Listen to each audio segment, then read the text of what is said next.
Hey students, this is lesson 113. What we're going to do here is learn how to completely recognize direct variations, whether it's in an equation, a table of values, a graph, or from a description. So I'm going to start with trying to recognize direct variations when we have a description in words. And I think from that you'll be able to figure out the rest of it, the tables and the graphs.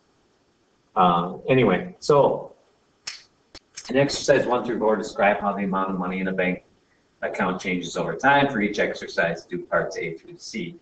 So here's our first situation. And we're going to do parts A through C.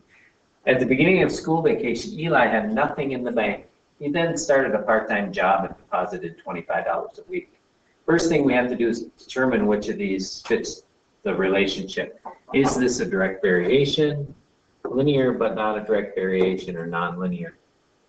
Okay, so Eli had nothing in the bank. We could make a quick little table just to model how much money he has in the bank. So at some point he started, and that's weeks is one of our variable, and then the amount of money is in the other. So I'll just put a $sign there. So at 0 weeks, he started with nothing in the bank, so he had 0.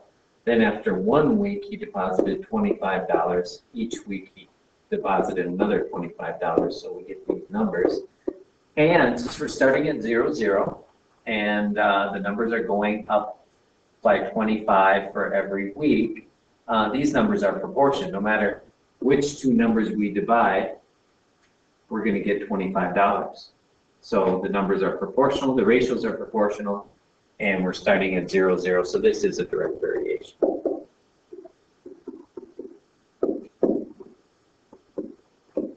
Okay. Partly explain how you decided which kind of a relationship is described. And I'm going to just say the ratios of the values are proportional. Or the ratios are equal, that's what makes it proportional. The ratios are equal.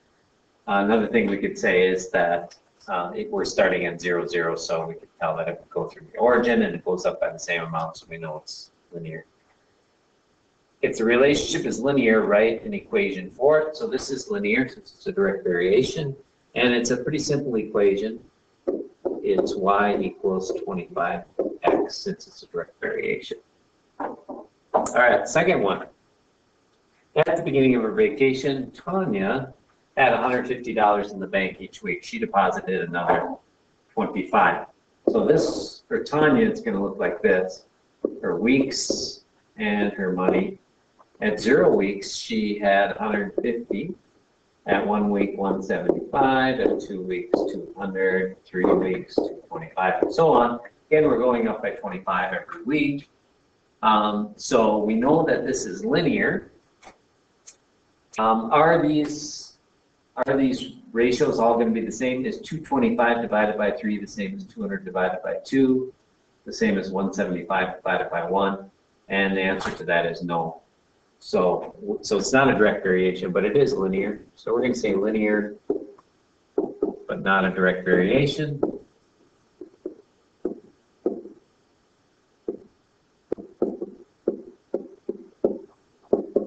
And how did we decide that? We noticed that the numbers go up by a constant amount, but the ratios aren't equal. The ratio.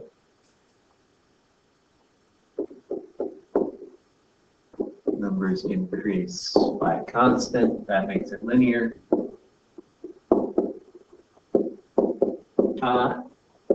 We could also say that it doesn't, but the numbers don't start at 0, 0.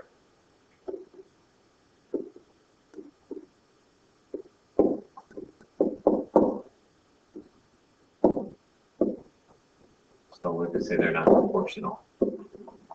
All right, and the equation for this, since it is linear, we can write an equation, and that would just be, we're starting at 150, and we're adding $25 for every week. So X could be our numbers of weeks. All right.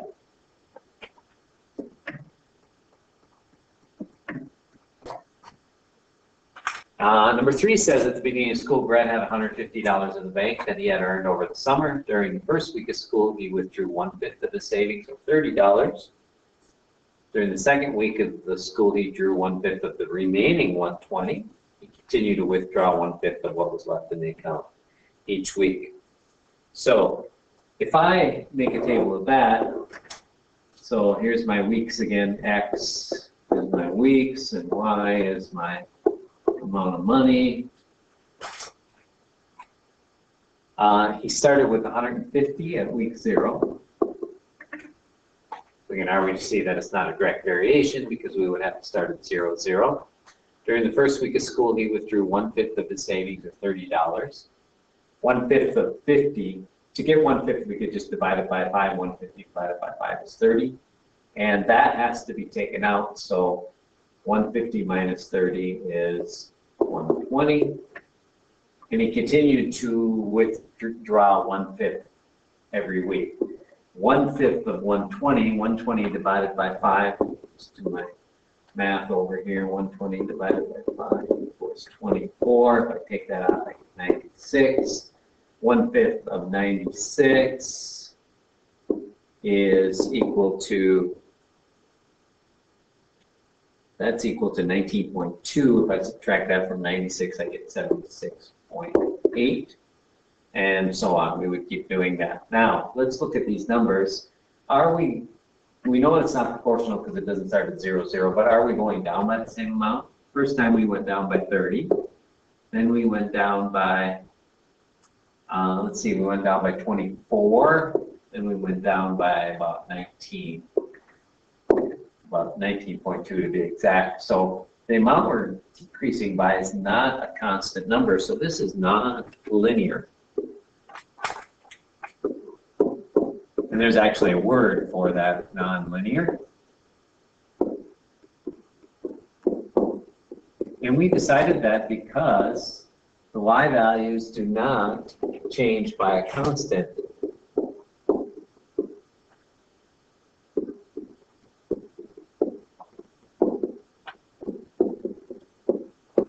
Constant change. As x goes up by 1, y goes down by different amounts. So it's not linear. And so we're not going to write the equation for this because we only know how to write linear equations at this point. Okay, and the last one, number 4, at the beginning of school, Ginger had 150 in the bank each week. She withdrew $25.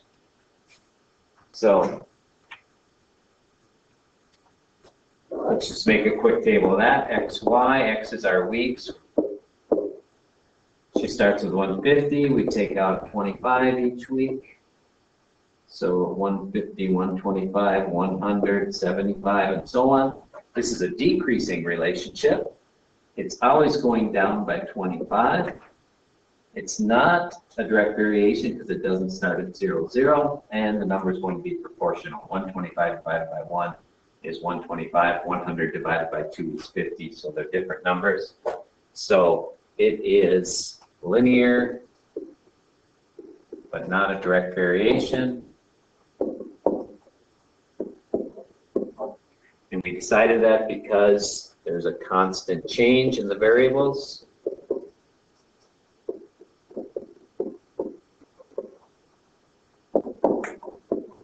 That's how we knew it was linear, but it didn't start at 0, 0.